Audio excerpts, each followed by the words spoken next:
নমস্কার, সুপ্রভাত। আপনারা শুনছেন আশাপূর্ণা দেবী বিরচিত ঐতিহাসিক সামাজিক উপন্যাস প্রথম প্রতিশ্রুতি। আমরা দেখতে পাচ্ছি সত্যবতীর বাড়িতে পুলিশ এসেছিল। পুলিশ আসার কারণ, সে একটা পত্র লিখেছিল পুলিশকে, গোড়া পুলিশকে, কারণ ভামিনীর ছোট বোনের নৃশংস মৃত্যুর কারণে তদন্ত চেয়ে। গোড়া পুলিশ আসায় সবাই ব্যতিব্যস্ত এবং ভীত, এমনকি মুকুন্দ মুখুজ্জে পর্যন্ত সামনে যেতে ভয় পেয়েছে। রান্নাঘরের মধ্যেই লুকিয়ে দাঁড়িয়ে গেছে, ছেলেগুলোও যেতে পারেনি। মাস্টারমশাইকে ডেকে এনেছিল সরল। এই ডেকে আনাটা সত্যর বড় লেগেছে, কিন্তু সত্য কি বুঝতে পারছে না। সত্য ভেবে পাথর হয়ে যাচ্ছে, সরল কি বলে মাস্টারমশাইকে ডেকে নিয়ে এলো। এতটুকু লজ্জা করল না। সত্য ছেলেদের ডিগ্রিটাই দেখেছে, কিন্তু তাদের বয়সটা দেখেনি। এই ব্যাপারটা ওদের বিচলিত করবার পক্ষে যথেষ্ট, তা বুঝছে না। এরপর ওরা কি না জানে, দেখেনি মাস্টারমশাইকে কি অপমানিত হয়ে চলে যেতে হয়েছে এ বাড়ি থেকে। হঠাৎ বিপদে পড়ে তাকে ডেকে আনবার মতো প্রস্তাব নবকুমারের পক্ষে সম্ভব হতে পারে, কিন্তু সত্যের গর্ভের সন্তান স্বচ্ছন্দে এই নির্লজ্জ কাজটা করতে পারল কি করে? সত্যের মাথাটা ধুলোয় লুটিয়ে দিল সত্যর ছেলে। আর কার কাছে, যেখানে তার চেয়ে সক্রম ছিল, সম্ভ্রম ছিল সত্যর। সত্য তবে এখন কি করবে? কাকে জিজ্ঞাসা করবে? সারা জীবন আমি যে পথে চলে এলাম, এ পথ কি ভুল পথ? রান্নার কাজ শেষ হয়ে গিয়েছিল, তবু চুপ করে বসেছিল সত্য রান্নাঘরে। ডেকে খেতে দেবার উৎসাহ পাচ্ছে না, শুধু চলে গেছে, কাজেই তাকেও ডেকে খেতে দিতে বলতে পারছে না। অনেকক্ষণ পরে সুবর্ণ খেলা ফেলে ছুটে এলো, বলল, আজ বুঝি খাওয়া দাওয়া নেই? শুধু বসে বসে চিন্তা করলেই চলবে? এত কথা শেখবার বয়সটা নয়, তবু সারাক্ষণ ঠাকুমা এলোকেশির সঙ্গে থেকে থেকে কথার ওস্তাদ হয়ে উঠেছে। কথা বললে বোঝে কার সাধ্যি 6-7 বছরের মেয়ে। অবশ্য কেবলমাত্র এলোকেশির দোষ দেওয়া অধর্ম। পাকা কথা, প্রচুর কথা, এ তো সুবর্ণর ঐতিহ্য, অনুক্রম। সত্য কি ভুলে গেল সে কথা? তাই সত্য মেয়ের দিকে জ্বলন্ত দৃষ্টিতে তাকিয়ে তীব্রস্বরে বলল, ফের পাকা কথা? সুবর্ণ মায়ের মূর্তিতে ভয় পেল, তাড়াতাড়ি বলে উঠল, খিদে পায় না বুঝি? সত্যর জ্বলন্ত দৃষ্টি ঈষৎ কমল হয়ে এলো। বলল, দিচ্ছি ভাত, বাবার দাদাদের ঠাঁই করে দাও গে। হ্যাঁ, ঠাঁই করা কি, এক ঘটি জল দেওয়া এ সুবর্ণ শিখেছে। আরও কাজ শিখেছে, বিছানা পাতা, বিছানা তোলা, তাও টেনে দিতে পারে।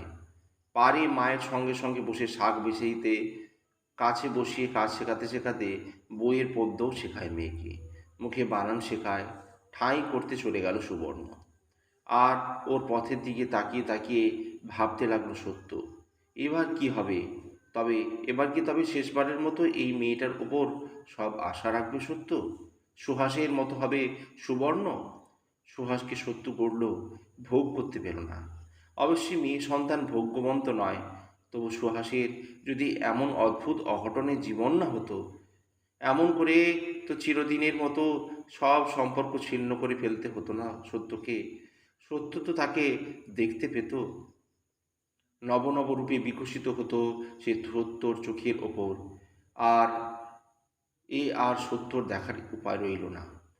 কেমন সংসার করছে সুহাস? সুবর্ণ সত্যর চোখের সামনে বিকশিত হবে। ছেলেরা শেষ অবধি বংশের ধারায় কাপুরুষই হবে, হবে স্ত্রী বশ। যেমন ছিলেন ঠাকুরদা নীলাম্বর, যেমন নবকুমার। নীলাম্বর অসৎ চরিত্র, তবু স্ত্রীর ভয় কাঁটা। নবকুমারের তো কথাই নেই। কিন্তু সত্য আজ নিজেকে বিশ্লেষণ করে দেখছে, সত্য কি নবকুমারের এই বশ্যতার পরিবর্তে উল্টোটা হলে সুখী হতো? অনেকবার মনের কোণে কোণে আলু ফেলে ফেলে দেখেছে সত্য। হতো সুখী? সত্যর স্বামী যদি সত্যর যুক্তি খণ্ডন করে স্বমতে প্রতিষ্ঠিত হতে বিপরীতভাবে নিজেকে চালাতে পারত, তাতেও সত্য সুখী হতো? নবকুমার তা নয়। নবকুমার ফি কথায় টাল ঠুকে স্ত্রীর কথায় প্রতিবাদ করে, কিন্তু ওই পর্যন্তই। নিজের কোনো মত খাড়া করতে পারে না। শেষ পর্যন্ত সত্যই জয়ী, কিন্তু কেবলমাত্র জয়ী হয়েই কি সুখ? পরাজয়ে কি সুখ নেই? যে পরাজয় স্বেচ্ছায় স্বীকার করে নেওয়া যায়, তেমন পরাজয়ের স্বাদ জীবনে কখনো পেল না সত্য। তবে সুবর্ণই উঁচু হোক, মস্ত হোক, ভালো হোক, মেয়ের কাছে ছোট হবে সত্য। যেন অবাক হয়ে বলতে পারে, বাহ বাহ, কত বুদ্ধি তোর! এত কথা, এত তত্ত্ব, এত তথ্য শিখলি কি করে? যেন বলতে পারে, সুবর্ণ, তুই আমার মুখ রেখেছিস। বাপ ভাইকে গিয়ে যখন জানালো সুবর্ণ ভাত বাড়া হয়েছে, তারা যেন হাতে চাঁদ পেল।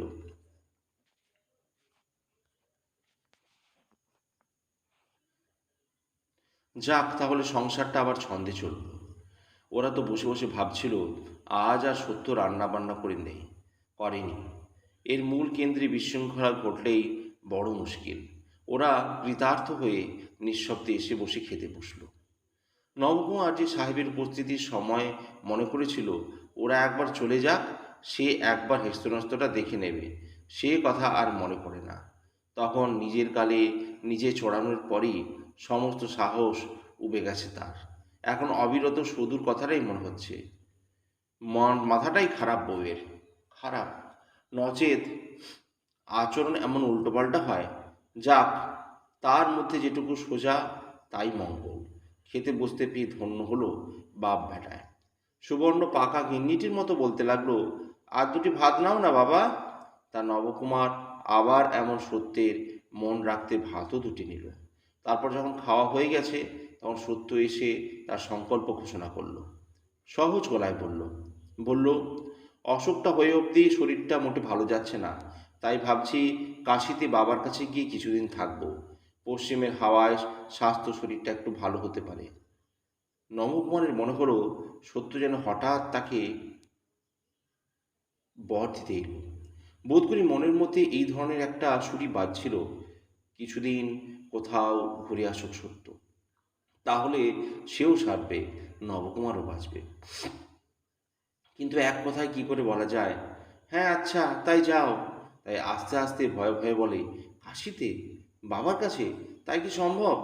তিনি একা মানুষ, তার কাছে গিয়ে কী করে থাকবে? সত্য সংক্ষেপে বলে, সে যা হয় হবে। সাধন, তুই আমায় পৌঁছে দিতে পারবি না? সাধনকে প্রশ্ন করেছিল সত্য, বড় ছেলে বলেই করেছিল। কিন্তু সাধন এই প্রশ্নের উত্তর দিতে অকুল পাথারে পড়ল। একা সে নিজের দায়িত্বে মাকে নিয়ে কাশি যাবে? এখানে প্রস্তাবটাই যেন তার কাছে মার আর এক পাগলামি বলে মনে হলো। ছেলের এই বিপন্ন মুখ দেখে তাকিয়ে সত্যর মুখে হঠাৎ একটি সূক্ষ্ম হাসি রেখা ফুটে উঠল। আর তেমনই সূক্ষ্মভাবে সে বলল, পারবি না বলেই মনে হচ্ছে, তবে থাক। অন্য সময় হলে এই হয়তো ছেলেকে তীব্র তিরস্কার করতো সত্য, কিন্তু আজ করল না। ওইটুকু বলেই হাতের কাজ সারতে লাগলো। নবকুমারের চোখে ওই সূক্ষ্ম হাসিটুকু ধরা পড়ার কথা নয়, কিন্তু কেন কে জানে পড়ল। আর কেন কে জানে সে এতে একটা অপমানের জ্বালা অনুভব করল। আর সেই অনুভূতির ফলেই ফট করে বলে বসলো, কেন সাধনই বা কেন? আমি পারি না? আমি নিয়ে যাব। এ কথা বলল না অবশ্য, বলল আমি পারি না। সত্য এবার ওদের অবাক করে দিয়ে ভালো গলাতেই হেসে উঠল। হেসে বলল, কি আশ্চর্য, পারবে না এ কথা কখন বললাম? তবে ওরা বড় হয়েছে, ওদের মার ভার কিছু কিছু নেবে, এটাই তো আশা। বড় হয়েছে, ভারী লায়ক হয়েছে বলে কথায় জবনিকা পাত করে অন্য এক মদ্রব ভাসতে থাকে নবকুমার। তবে আর একটা ঝড়ের আশঙ্কা করে, কিন্তু ঝড় ওঠে না। নবকুমার আশ্বস্ত হয়, আবার আশ্চর্যও হয়। সত্য কি হঠাৎ বদলে গেল? ঝড় উঠল অন্যত্র, উঠল পরদিন। স্কুল থেকে ফিরে বই খাতা নামিয়ে সুবর্ণ এসে ছুটে হঠাৎ দুহাতে মাকে জড়িয়ে ধরে বলে, মা মা, আমার একটা দিদি আছে। সুবর্ণ প্রশ্নের উত্তর দেবার আগে সত্য গালে হাত দিয়ে বলে, ও মা, আমি আমি কাঁচা কাপড়টা পরলাম, আর তুই স্কুলে জামা এসে ছুঁয়ে দিলি। যাকে যাকে।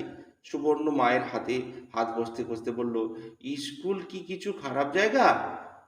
কাপড় কাচার কাপড়ের কাচার তো যখন ঘুচেইছে, তখন আর কি করা। সত্য সস্নেহে মেয়েকে কাছে টেনে বলল, দুর্গা দুর্গা, তাই কি বলেছি? তবে বাইরে জামা কাপড়ে কত ধুলো নোংরাও তো লাগে। সে যাক, দিদির কথা কি বললি? সেই তো বলছি, সুবর্ণ মহোৎসবে বলে আমাদের স্কুলে একজন নতুন মাস্টার নিয়ে এসেছেন, তিনি আমার দিদি হন। আহ সুবর্ণ, আবার ওই রকম বিচ্ছিরি সব বলছিস? কতদিন বলেছি মাস্টারনি বলবি না? বাবা তো বলেন। গো ভরে বলে সুবর্ণ। বলুন, শত্রু দৃঢ়ভাবে বলে। ছেলে মানুষের ওসব কথা বলতে নেই। তোমরা কি ওদের মাস্টারনি বলে ডাকো? দেখ, আমরা তো দিদি বলি। আমাদের একজন নতুন দিদি এসেছেন, তিনি বললেন তিনি আমার দিদি হন। সত্য অবাক হয়ে বলে, কে রে, নাম কি? নাম নাম নাম হচ্ছে নাম হচ্ছে সুভাষ দত্ত, সুহাস দত্ত। উনির বিয়ে হয়েছে, কিন্তু শীতে সিঁদুর নেই। একটা মেয়ে বলল, ব্রেহ্ম তো, ব্রেহ্মদের সিঁদুর থাকে না। মেল ট্রেন চালিয়ে যায় সুবর্ণ। হয়তো আরই যেত, সত্য থামায়। রক্তিম মুখে বলে, সুহাস দত্ত, তুই ঠিক শুনেছিস। এই দেখো মার কাণ্ড। শুনবো না? সবাই বলছে কি সুন্দর দেখতে। আমায় বললেন, জানো আমি তোমার দিদি হই। সত্য রুদ্ধ কণ্ঠে বলে, তা তুই কি উত্তর দিলি? আমি আমি বললাম, দিদি হন তো আমাদের বাড়ি যান না কেন? তা উনি বললেন, সময় পান না। সত্যি মা, তোমার নিজের মেয়ে, আমার মায়ের পেটের বোন। সত্য বিচলিত গলায় বলে, কি বকিস বাজে? এত বড় মেয়ে আমার মেয়ে হতে পারে? ও আমার সম্পর্কে মেয়ে। তবে এই যে উনি বললেন তোমার মা আমার মা, বলেছে, এই কথা বলেছে?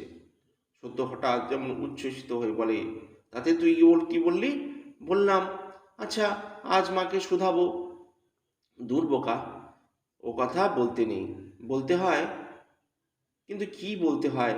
সত্য নিজেই কি জানে এক্ষেত্রে কি বলতে হয়। তবু সত্য বলে, বলতে হয়। তবে চলুন আমাদের বাড়ি। ভারী বোকা তুই। সুবর্ণ লজ্জা পেয়ে বলল, তাই বলবোই তো ভাবলাম, কিন্তু ভয় হলো তোমাকে, তুমি পাছে রাগ করো।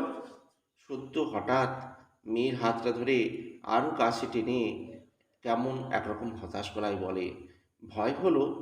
আমাকে তোদের ভয় হলো? আমি কেবল রাগই করি। সুবর্ণ মায়ের এই সর্বৈচিত্র্য বিশেষ বিচলিত হয় না। সুযোগ পেয়ে যাওয়ার ভঙ্গিতে অবলীলায় বলে ওঠে, তা ভয় হয় না? ভয়ে তো কাঁটা হয়ে থাকি। বাবা স্তক সবাই, তোমার মুখের পানে চাইতে তো প্রাণ উড়ে যায়। আবার বলা হচ্ছে আমি কেবল রাগই করি। রাত দিন রাগের ঠাকুর হয়ে এত আছো। রাগীর ঠাকুর? মেয়ের এই মনোহর আচরণের ভঙ্গিমায় কি হেসে উঠল সত্য। বলে উঠল কি, আর তুই হচ্ছিস কথার ঠাকুর? না, তা বলল না সত্য। সত্য হঠাৎ স্তব্ধ হয়ে গেল। সত্য এই অবোধ শিশুর অবোধ উক্তির মধ্যে যেন নিজের বহির্মূর্তিতা দেখতে পেল। ঠাকুর? তা ঠাকুর যদি হয়, তো গাছতলায় পড়ে থাকা রুক্ষ দীর্ণ রোদের তাপে ঝলসানো এক শ্রীহীন সোয়াহীন ভয়ঙ্করী ঠাকুর। স্বামী সন্তানদের কাছে অতএব এই পরিচয় সত্যর? প্রীতিকর নয়, ভীতিকর। এলোকিসের সঙ্গে তফাৎটা কোথায় সত্যর? নিজেকে এই পর্যায়ে করে তুলেছে সত্য, স্নেহহীন, সরসতাহীন, পাতা ঝরা গাছের মতো। হঠাৎ কি যে হলো, ভিতরের মোচড় দিয়ে হু হু করে এক রাশ জল উপচে পড়ল সত্য জোড়া ফুড়ুর নিচে, বড় বড় গভীর কালো চোখ দুটির কোল বেয়ে। সুবর্ণ অপ্রতিভ হয়ে গিয়ে তাকিয়ে থাকে সেই দিকে। সন্দেহ থাকে না তার মার সেই বড় মেয়ের জন্য মন কেমন করছে। মুহূর্তে অবশ্য নিজেকে সামলে নেয় সত্য। কান্না ছড়া মুখে হাসি রেখা ফুটিয়ে বলে, ওই সুহাস দত্ত কেমন পড়ায় রে? সুবর্ণ লাজুক লাজুক মুখে বলে, আমাদের তো পড়ান না, উঁচু ক্লাসের মেয়েদের পড়ান। উঁচু ক্লাসের মেয়েদের পড়ায় সুহাস? বিধবা শঙ্করীর অবৈধ সন্তান সুহাস এত উঁচুতে তুলতে পেরেছে নিজেকে কিসের চোটে? শিক্ষা, সাহস। শঙ্করীর নিজের এ জোর থাকলে গলায় দড়ি নিয়ে মরতে হতো না তাকে। সত্য কি নিজের সহিষ্ণুতা অসহিষ্ণুতাকে একটা সমস্যা করে তুলে তার মেয়ের এই উন্নতির পথকে কণ্টকিত করে তুলবে?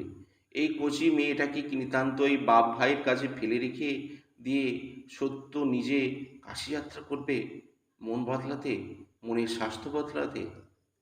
সে বদল কি এখানে থেকে একেবারেই অসম্ভব? মনের ওপর কি যেটুকু হাত নেই, সেটুকু হাত নেই সত্যর? ইচ্ছে করলে কি সত্য আবার সেই অনেক দিনের আগের সত্যের মূর্তিতে ফিরে যেতে পারে না?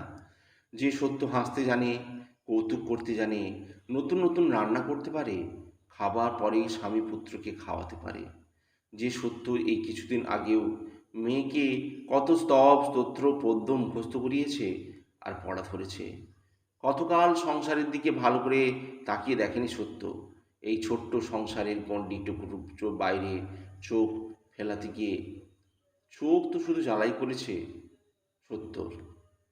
সত্যর তাই ছোট্ট ছেলেরই কথাই কি তবে ঠিক? সে যে বলে, জগতে যেমন কোটি কোটি মানুষ তেমনি কোটি কোটি অন্যায়। সব দিকে তাকাতে গেলে চোখ ধাঁধা লেগে যাবে তোমার মা। নিজে তুমি কোনো অন্যায় করেছো কিনা সেটুকু ভালো করে দেখো, তাহলে সবই ঠিক। সেটা তাহলে ঠিকই বলে। নবকুমার যে সত্যর আদর্শের অনুযায়ী নয়, সে সত্যর ভাগ্য। তার হয়তো একটা আশা করাও ভুল।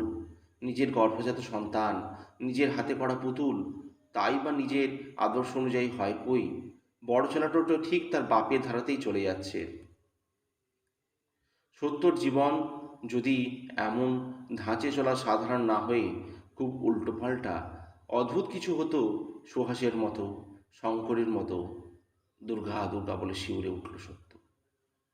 আর আর চোখের সামনে আর তার চোখের সামনে হঠাৎ ভুবনেশ্বরীর মুখটা ভেসে উঠল।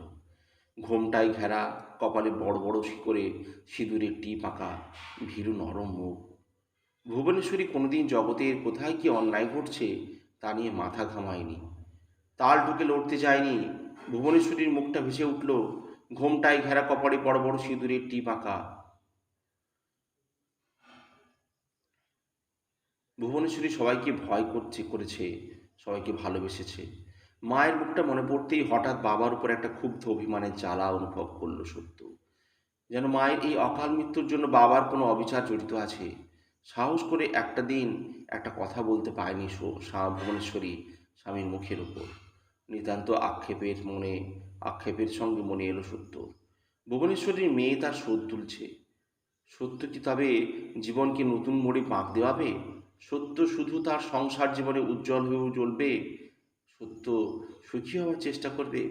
মেয়েটাকে নিতান্ত কাছে টেনে নিয়ে সত্য তার মাথার উপর মুখ রেখে বলে, আমি কাশি চলে গেলে তুই কাঁদবি সুবর্ণ? তুমি চলে গেলে?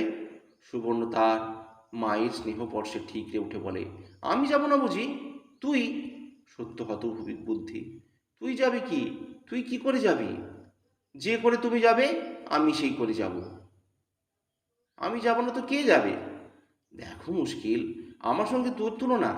আমার স্কুল আছে, সেই স্কুল কামাই করে যাচ্ছি সুবর্ণ, সেই স্কুল কামাই করে যাচ্ছি আমি। সুবর্ণ গোঁ ভর বলে, কামাই করলে কি হয়? বাবা তো বলে ছোট মেয়েরা ঢের ঢের কামাই করে। বলেন বুঝি? ভালো, কিন্তু তোর বাপের মতো কামাই করাকে ভালো বলি না। স্কুল কামাই করা চলবে না। সুবর্ণ দৃপ্তস্বরে বলে, দেখো চলে কি না। আমায় ফেলে রেখে চলে গেলে কি করি আমি দেখো। সত্য আর রাগ করবে না। সত্য হেসে ফেলে বলে, চলে গেলে আবার দেখব কি করে? তার থেকে বরং যাওয়া বন্ধ করে তুই কি করিস তাই দেখি বসে বসে। ও মা, ও মা, মা গো! সুবর্ণ মাকে জড়িয়ে ধরে কাঁধে মুখ ঘষতে ঘষতে বলে, তুমি কি লক্ষ্মী! ঠিক এই মিলন মুহূর্তে নবকুমার এসে দাঁড়ায়। পিছনে এক দীর্ঘাকৃতি উত্তর ভারতীয়, সাজসজ্জা দেখে নিলে চিনতে ভুল হয় না, পান্ডা জাতীয়। এই এই নবকুমারের ভেঁজে নেওয়া মতলব। কদিন আগে শুনেছিল তার অফিসের এক ভদ্রলোকের মা, পিসি ইত্যাদি 16 মহিলা দল বেঁধে গয়া, কাশী, মথুরা, বৃন্দাবন যাচ্ছেন। পথসঙ্গী এই পান্ডা ঠাকুর, তাই একে নিয়ে এসেছে। সত্যবতী মাথায় ঘোমটা টেনে আঁচলটা জড়িয়ে দূর থেকে একটি প্রণাম করে, আর নবকুমার উদাত্ত গলায় বলে, এই যে একে নিয়ে এলাম, কাশীর বিখ্যাত মানুষিনী শ্রীরামেশ্বর পান্ডা। আমার এক বন্ধুর মা যাচ্ছেন এর সঙ্গে, তাই বলতে বলেছিলাম দয়া করে যদি তোমাকেও সঙ্গে নেন, তারপর তোমার বাবার ঠিকানায় ছেড়ে দেবেন তোমাকে। এতে তিনি রাজি হয়েছেন। সামনে পূর্ণিমায় যাত্রা। সত্যর মাথার ঘোমটা নড়ে না, কিন্তু সত্যর গলা স্পষ্ট হয়ে ওঠে, বৃথা পাণ্ডাজিকে কষ্ট দিলে আমি এখন আর যাচ্ছি না। এখন আর যাচ্ছ না? না। নবকুমার ঈষৎ উষ্ণস্বরে বলে, তা আবার হঠাৎ যাবার বাসনা চাপবে তখন একে পাচ্ছ কোথায়? না, ওকে আর পাবো কোথায়? সত্য মৃদু স্বরে বলে, তুমি নয় কষ্ট করবে তখন। ও চালাকি, তা সেটা আগে বললেই হতো, এভাবে ধ্যাসটামো করতাম না। পাণ্ডাজি, আপনাকে মিছে কষ্ট দিলাম, ইনি যাবেন না। পাণ্ডাজি অবশ্য এই সামান্য বাধায় চট করে টলেন না। কাশীধামের মহিমা সম্পর্কে অবহিত করিয়ে দেওয়ার জন্য বহুবিধ বাক্যব্যয় করেন, কিন্তু সত্য বিনীত উত্তর দেন, বাবা টানেননি বুঝতেই পারছি, যখন টানবেন তখন না গিয়ে উপায় থাকবেন না। নবকুমার ক্রুদ্ধ প্রশ্ন করে, হঠাৎ মত বদলাবার হেতু? সত্য আরও বিনীত উত্তর দেয়, সুবর্ণাটা তো ছাড়বে না, সঙ্গে যেতে চাইবে, তাতে অনেক স্কুল কামাই হবে। নবকুমার তো চিরদিনই বিরহে কাতর, তবে হঠাৎ উল্টো সুরে গান ধরে কেন? সত্য কাশি যাবে শুনেই তো হাঁপ ছেড়ে বাঁচবার কথা তার, তবে চটে ওঠে কেন? তা নবকুমারও মন বলে একটা বস্তু আছে বই কি, আর সে মনের তত্ত্বও আছে। সত্য কিছুদিন কাশি ঘুরে আসতে যাচ্ছে, এই ঘটনাটাকে সে মনের মধ্যে বেশ একটু খাপ খাইয়ে নিয়ে বিরহকালীন অবস্থাটা ঝুঁকে নিয়েছিল। তার মধ্যে প্রধান কাজ ছিল মাকে কিছুদিনের জন্য কলকাতায় এনে রাখা। মনের মধ্যে কোথায় যেন একটু অপরাধ বোধের কাঁটা বিঁধে আছে নবকুমারের বাপ মরা গিয়ে পর্যন্ত। মা আসতে চাননি সত্য, কিন্তু একবারের জন্য অন্তত মাকে মহাতীর্থ কালীঘাট দর্শন করানো কর্তব্য ছিল বই কি। যে কলকাতায় এতগুলো বছর কেটে গেল নবকুমারের, সেখানে একবারও তার মা এলো না। আগে এই চিন্তাটা এত প্রবল ছিল না, হয়েছে কিছুদিন আগে অফিসের এক বন্ধু ধিক্কারে। বন্ধু শুনে অবাক হয়ে গেছে নবকুমারের মা এখনো কলকাতায় তার বাসায় আসেনি শুনে। নবকুমারকে স্ত্রৈণ বলে ধিক্কার দিয়েছে বন্ধু, সেই অবধি ওই চিন্তাটা পাক খাচ্ছিল মাথায়। আর এ কথাও পাক খাচ্ছিল, মাকে নিয়ে স্বাধীনভাবে রাখতে হবে, বউয়ের হাত তোলায় নয়। তাছাড়াও কিছু কিছু মতলব, এইসব আচার আচরণগুলো মোটেই দোষণীয় নয়, অথচ সত্যের চোখে দোষণীয়। কীরকম কিছু সেরকম কিছু কিছু করে নেওয়ার ইচ্ছে ছিল। সত্য থেকে গেলে তাও হয় না তাহলে। যেমন গড়গড়া খাওয়া, জগৎ ব্রহ্মাণ্ডে সবাই গড়গড়া খায়, শুধু সত্যের পরে খাওয়া চলবে না। কি জুলুম! সত্যর অসাক্ষাতে অভ্যাসটা পাকা করে ফেলে যদি বলা যায় কবরেজ খেতে বলেছিল, আর ওসব না খেলে পেটের মধ্যে গণ্ডগোল শুরু হয়, তাহলে সেটা কায়েম হয়ে যায় নবকুমারের একান্ত বাসনায়, একান্ত কামনার ওই নেশাটি। আরও একটা আছে, পয়সার বাজি ধরে তাস খেলা। তাকে ঠেসান দিয়ে শুধু ওই খেলা খেলে কত লোক কত রোজগার করে নিচ্ছে, অথচ নবকুমারের এমন খাঁড়া উঁচিয়ে আছে সত্যর মাথার দিব্যি। এত বাধা বন্ধের মধ্যে থাকতে প্রাণ হাঁপিয়ে আসে। আচ্ছা, সত্য যখন বারুইপুরে ছিল তখন তো নবকুমার নিরঙ্কুশ স্বাধীনতায় ছিল, তখন কেন এসব স্বাদ মেটায়নি? তা সেটাও মনস্তত্ত্ব। তখন নবকুমারের মনোভাবটা অন্যরকম ছিল। তখন সদা সর্বদা বিরহে যন্ত্রণাটাই প্রাণকে খাঁ খাঁ করে তুলত। সত্যর অনভিপ্রেত কিছু করার ইচ্ছে হতো না। কিন্তু এখন নবকুমারের মন পাল্টেছে, সেই পুলিশের ঘটনা থেকেই পাল্টেছে। নবকুমার দেখেছে সত্য যেন দিন দিন শুষ্ক কাঠ হয়ে যাচ্ছে। এখন সে যেন দেখতে পাচ্ছে পুরুষ হয়েও সে চিরদিন পরাধীন। সত্যর ইচ্ছে অনিচ্ছে, সত্যের রুচি অরুচি, সত্যের ভ্রুকুটির ভয় নবকুমারকে যেন আষ্টে পৃষ্ঠে বেঁধে রেখেছে। কেন রে বাবা, কেউ তো এমন বন্ধন দশাগ্রস্ত নয়। এই তো মুখুজ্জেমশাই, কত তার বায়নাক্কা, কি তার মেজাজ! শুধুই বুড়ো বয়সে ঘর করতে এসেও সব কিছুর ঠেলা সামলাচ্ছে, তোয়াজ করে চলছে। মুখুজ্জেমশাইয়ের বাড়িতেই তো তাসের জমজমাটি আসর।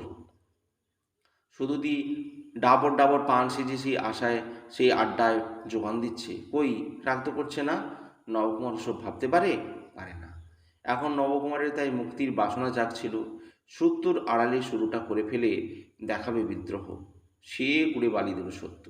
তাও কারণটা কি? না, সুবর্ণ স্কুল কামাই হবে, এর চাইতে গাত্রদাহকারী কথা আর কি আছে?